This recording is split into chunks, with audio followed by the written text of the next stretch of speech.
All right, so some bombshell news just dropped. If you fly DJI drones, they just removed geofencing, and that is pretty crazy.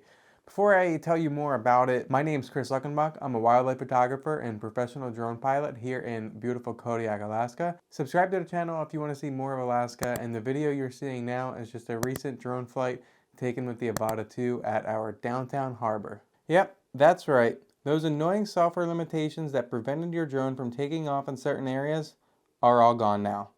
But before you get too excited and start flying your Mavic 3 Pro over the White House, let's break down what this really means for drone pilots in the United States. First of all, let me just briefly describe what geofencing does. Geofencing for DJI drones is a safety feature that uses GPS technology to create virtual boundaries around sensitive areas like airports, prisons, and government buildings. These geofences prevent drones from flying in these restricted areas, helping to ensure the safety of both manned aircraft and people on the ground. There are a few different types of geofencing restrictions depending on the sensitivity of the location. Warning zones. In these areas, the drone pilot will still receive a warning on the controller, but they can still choose to fly. Warning zones will not be going away. There are authorization zones. These areas require the pilot to unlock the geofence using a DJI account that has been verified. This feature is now gone with DJI's new update. Restricted zones are areas where flight is strictly prohibited. The drone will not take off or will automatically land if it enters the zone. All restricted zones in the US are now gone after DJI's recent update.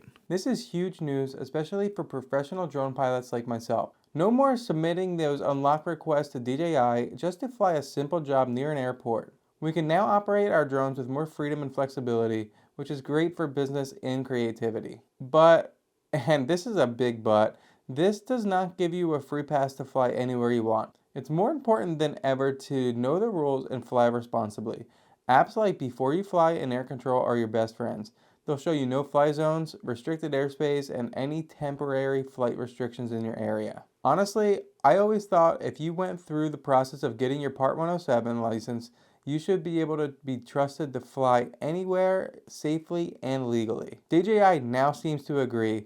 Basically, they're saying, we trust you to be responsible. We know what DJI is really saying. It's a big FU to the government for trying to ban them in the United States. But here's the thing, removing geofencing also opens the door for some serious misuse. We're talking about people flying illegally near airports, over stadiums during NFL games, beyond visual line of sight, in cities that are well populated, flying drones over people. People are going to be flying drones over buildings, around buildings. They're going to lose signal. The drone could crash, it could hit somebody, and it can kill somebody.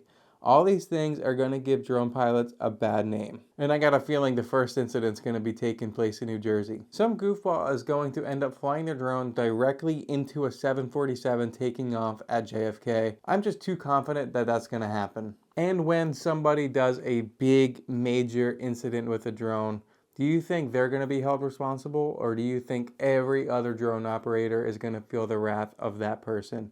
If you live in the United States and you're a homeowner or a gun owner or a drone owner, you know the answer to that. We're all going to be held responsible for one person's actions. Overall, I think that this is going to be a pretty good thing for me in particular, but like I said, some people are going to misuse it, and it's probably going to end up bad for a lot of people.